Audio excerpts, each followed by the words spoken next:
Welkom in my Afrikaanse klas. Ons is besig met 'n drama vir graad 11, die laaste karretjie graf. In hierdie les gaan ons spesifiek kyk na die uiteensetting, the exposition en die motoriese element van die storie. Kom ons gaan dadelik aan.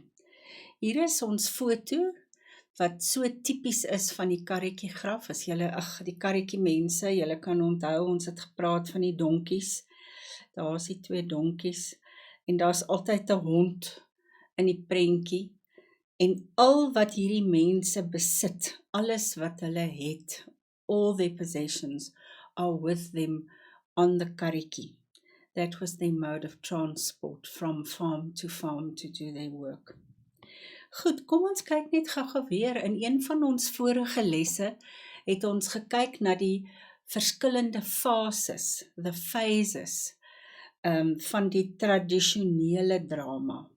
The traditional drama would have been put together in this, using these elements. Not necessarily all dramas have all of these, but let's have a look at what is definitely in the karretjie graf drama. Goed, so kom ons begin by die uiteensetting. So that is where we get the background information, where the characters are introduced. So kom ons maak net hier agtergrond en die omstandighede, the circumstances, en dan ook die karakters sal bekend gestel word. So hierdie 2 wat julle nou hier kan sien, hierdie 2 elemente is wat ons gaan aanspreek in hierdie les. So kom ons begin met die uiteensetting. Daar het ek vir julle gesê, dis die exposisie. You can hear the English word exposition. Baie belangrik is dit begin by hierdie begrafnistoneel.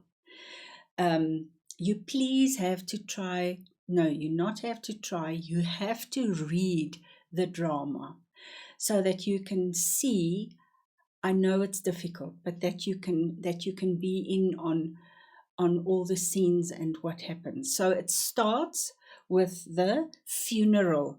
'n Begrafnis is 'n funeral van ouma Mita.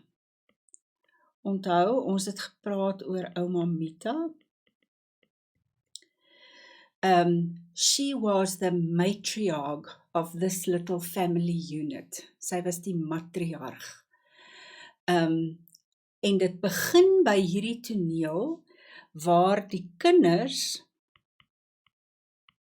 en julle behoort nou teen hierdie tyd te weet, daar was 4, julle moet weet wat hulle name is. Die oudste was Pinkies, en dan was daar die tweeling, Rokkies en Oukie, en dan was daar Toek, die jongste.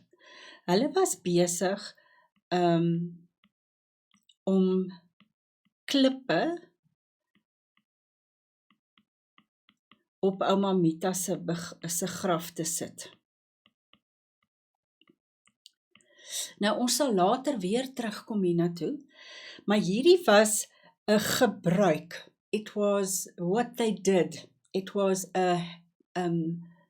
how they did their funerals in those days. They put the rocks on to keep the animals away from raking up the body and damaging it. Goed. Nou hierdie 2 woorde, voorstellend en weergewend, ons het verwys daarna. It is giving you an idea. It's making suggestions. But it's also very real. And it's got to do with what is on stage. The props are there.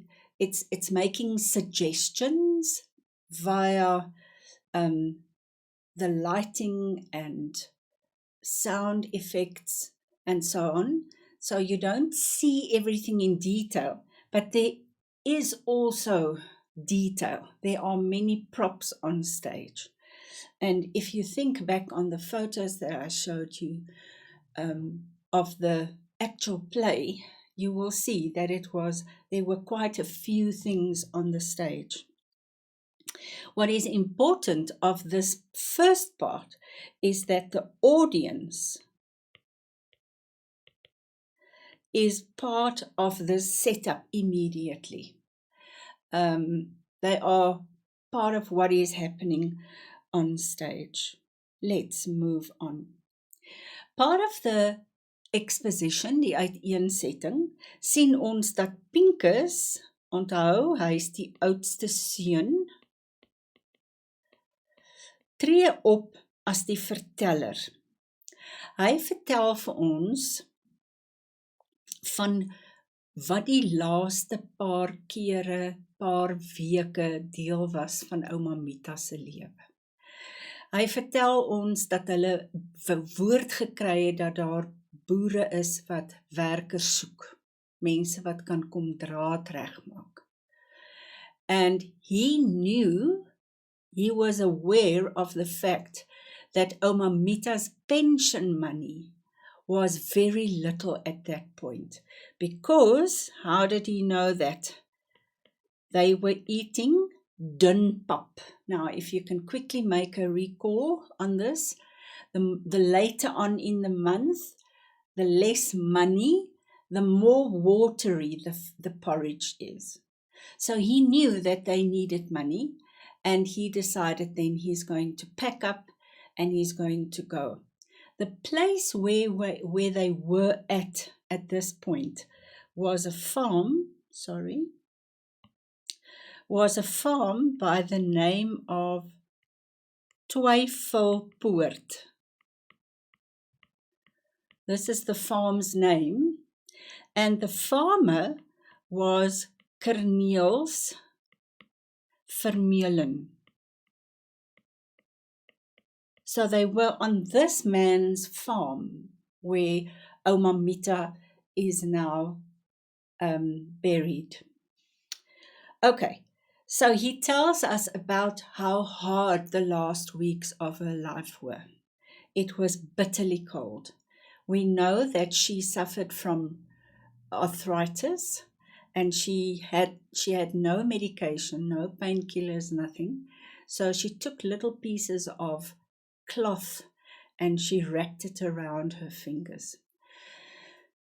What was interesting, when they arrived at Twyfelpoort, Pincus immediately constructed something where ouma Mita could be covered away or hidden away from the elements.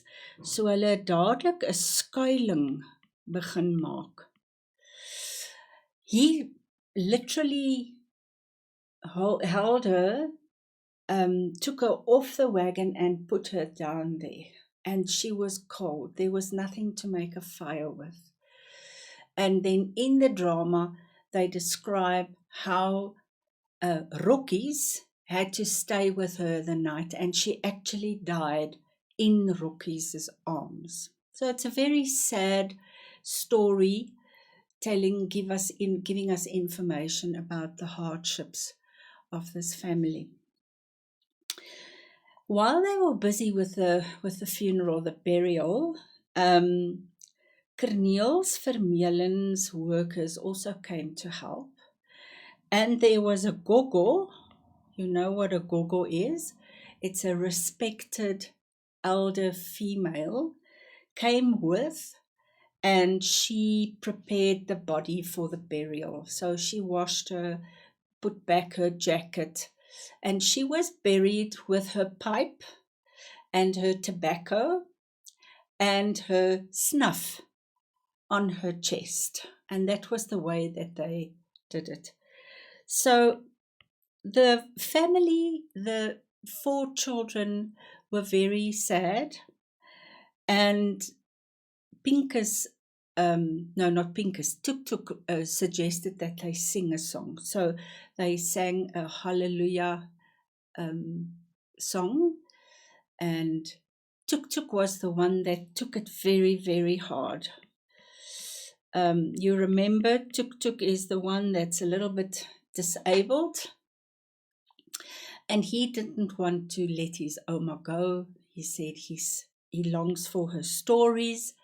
And then what is so interesting is that Rokkies took over the role of the trooster. Now, a trooster is a comforter, somebody who comforts other people. So in this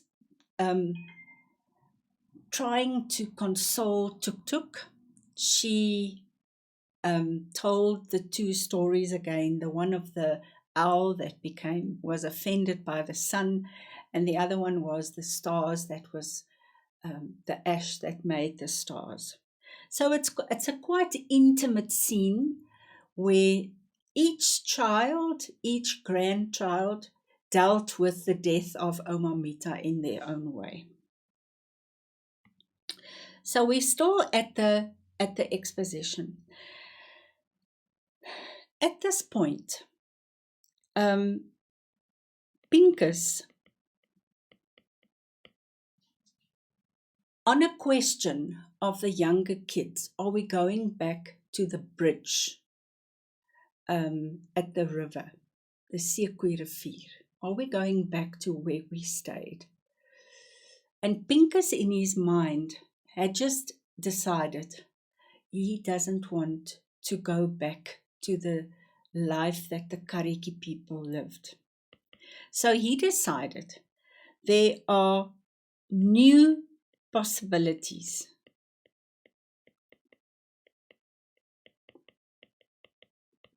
The new South Africa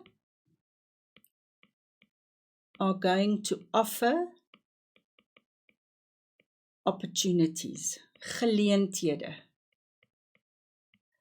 And he wants to be part of that. And he's done with eating dinpap. Hy het net gesê, hy gaan nie terug nie, dis net swaar kry. Hy wil 'n nuwe begin maak. En hier was al die gedagte aan Tamatiestraat. Now, if you can remember from our previous lessons, Tamatiestraat was 'n plakkerskamp, 'n squatter camp, on the side of Koelsberg, a little town in the middle of the Karoo. So he decided they're not going back there. And then there's this silent picture when they've all finished what they wanted to do. They got onto the kariki, the 4 children, and they drove away. And it was like a picture of these sad children, but also excited by the new opportunities. And they took the little cart with the donkeys and the dog, and they just moved off the stage, and it was looking as if it was a moment captured in that scene. Goed. I hope that makes sense to you. So this is the very first part of the story, of the drama, and I really want to encourage you to try and read it. Most of the guidelines, you can find the English translation or English synopsis, and you really have to read it. You can't not. It's really important. Okay. So the next thing that I want to address is die motoriese moment, the inciting incident, that moment that gets the ball rolling. All right. So it's that moment, daardie oomblik, wanneer 'n action, or a word, alles aan die gang sit, wat op die klimaks sal uitloop. So if we go back to this slide, here you can see we had the exposition, and then it's that moment. If that moment isn't there, we won't be able to get to the climax. So this is crucial in the whole drama to get to the climax. So let's have a look. What was that inciting incident? Wat was die motoriese element? En wat baie interessant is in hierdie drama, is dit is alreeds in die openingstoneel. In that first scene, we have the incident moment. That very crucial moment. En dit is ouma Mita se begrafnis. Onthou, dis waar ons begin het. Hierdie is 'n keerpunt. It's a moment where their lives change. Their old way of living, hulle ou lewensbestaan, kom tot 'n einde. Ouma Mita's funeral is like, when we talked about the symbols, it's symbolic of the death of apartheid.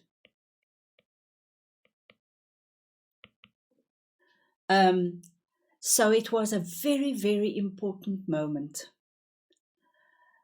because now they have the new South Africa and there are new opportunities.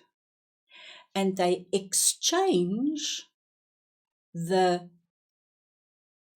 gravel roads that they had to travel from the one farm to the other vir 'n posie in Tamatiestraat. 'n Posie is your place to stay. Afrikaans, jou blyplek. Skus julle, blyplek. Laat ek dit net oordoen. Jou place to stay. Of in Afrikaans is dit jou blyplek. And as we saw in the exposition, almal is baie opgewonde. They are very excited about all the new possibilities. And that is when they then get onto their little karretjie and they drove into the future, to this place where there's more hope. So, through the whole story, is daar die draad, die goue draad, the golden thread right through the story, is that there is hope. There is something to hope for. Goed, daar is al die verwysings. Onthou, julle kan stop, julle kan weer luister, julle kan weer kyk. Waarmee ek wil afsluit is, onthou net, dit is bitterlik belangrik. It's very important that you have to try and read the drama. Even if you can just read the English synopsis, that's the second best. The best is to actually sit with the text and read through it as best as you can. Tot 'n volgende keer.